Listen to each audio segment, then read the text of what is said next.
misconceptions and confusions will automatically be removed through clarity on this single point. And that is that Islam primarily does not prohibit anything.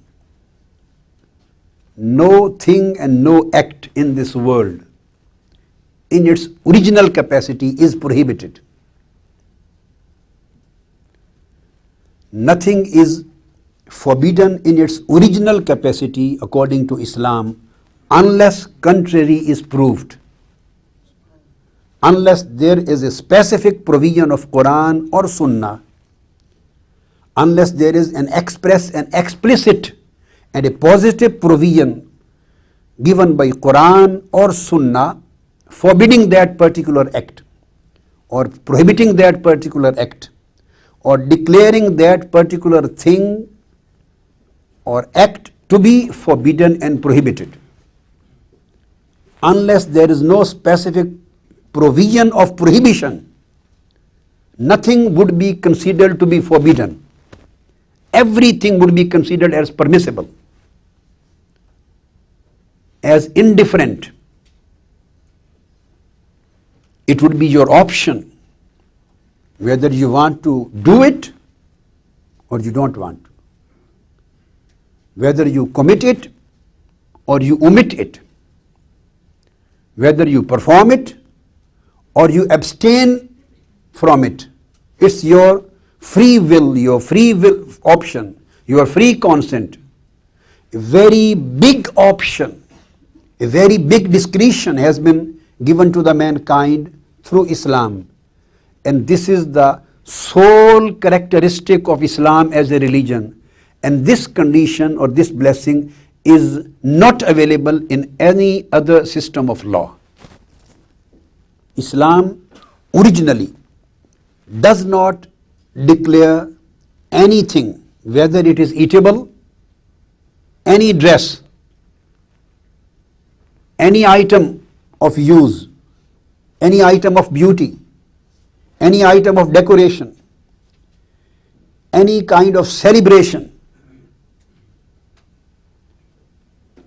any activity according to Islam in its original capacity. Its original capacity is permissibility. It is permissible in its original capacity. Nothing is prohibited and forbidden originally. So what happened? Only those things became forbidden and those things and those acts became prohibited which were categorically declared in Qur'an to be prohibited, or which were categorically declared by Holy Prophet sallallahu alaihi wasallam through his established hadith and sunnah as forbidden or as disapproved. Only those things which were prohibited expressly, categorically, positively, explicitly, they became forbidden and they were excluded from this original capacity of permissibility, where everything originally was permissible. Mankind was allowed to eat everything except those which were later on declared by the Sharia to be forbidden.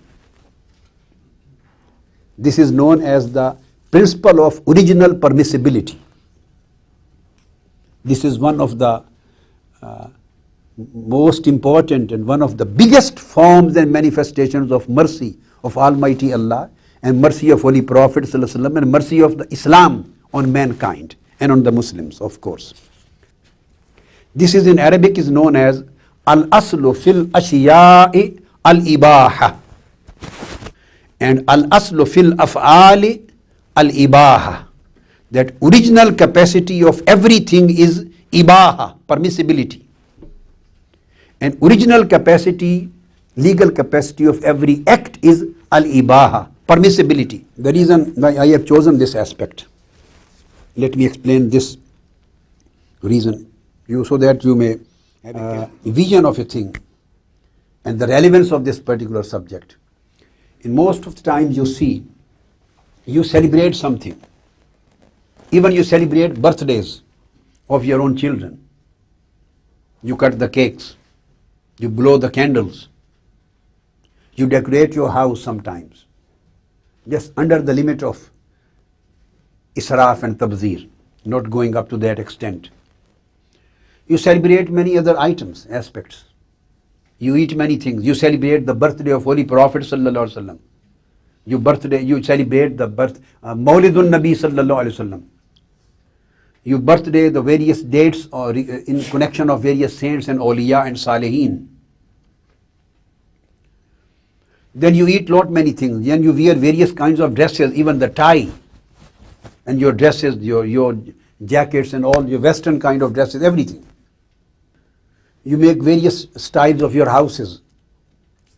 You do certain spiritual acts just as for blessing, for barakah. You don't consider them as fard, as mandatory or compulsory or imperative. You don't consider like that. You perform certain acts just for blessing and barakah. So what happens? Some people ask you, this is haram, this is bid'ah, this is an innovation, this is forbidden, this is haram. Some people say you. And they ask, what is the evidence of the permission for this act? They ask you, where it is written in Qur'an or Hadith, what is the evidence that you may perform this particular act or you may do this particular practice? So they ask for an evidence. This is the basic problem. So after this discussion, I want to change the direction. Forever, I want you be relaxed in your life. If you are considering any particular act as permissible, if you are considering or practicing any particular act, or you are celebrating any particular day or any particular event, considering it permissible, allowed, you are not supposed to provide any evidence for that. This is the scheme of the Sharia law. You are absolutely not required. You are absolutely not supposed to provide any kind of evidence on its permissibility, neither from Qur'an or Sunnah or from the practice of the companions. Absolutely. You are not responsible for that. Then who is responsible? The one who is saying this is haram. He is under an obligation to provide an evidence and dalil from Qur'an and Sunnah, which dalil should establish that this particular act is haram. This is his responsibility to provide the dalil, to provide an evidence, to provide an authority of being prohibited about that act, to provide an authority of its being forbidden. He is under responsibility, not the performer, not the actor, not the one who believes in its permissibility. Why? Because permissibility of every act, originally, this is its original capacity.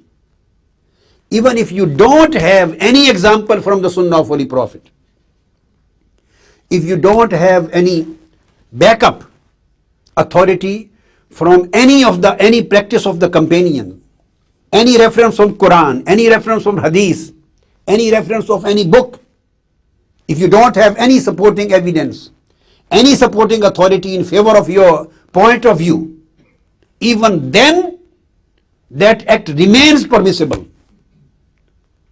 unless contrary is proved, unless the objector, the one who is criticizing, the one who is declaring this as bid'ah, as haram, as wrong, unless he provides a categorical and explicit evidence on its prohibition and being forbidden. If he can't provide a dalil from Quran and Hadith on its being prohibited, So he has no right to challenge its permissibility, because original permissibility has been granted by Almighty Allah and Islam.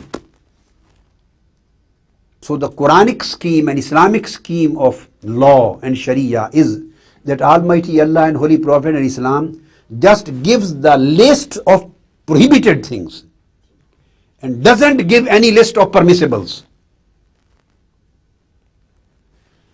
Whatever is forbidden through Quran and Sunnah would be excluded out. That would be taken out of the ambit of general permissibility. That would be taken away from the purview and from the circle of original permissibility, and accept those things which were categorically prohibited by Quran or Hadith. All remaining items and acts would remain permissible. They will stay with their permissibility.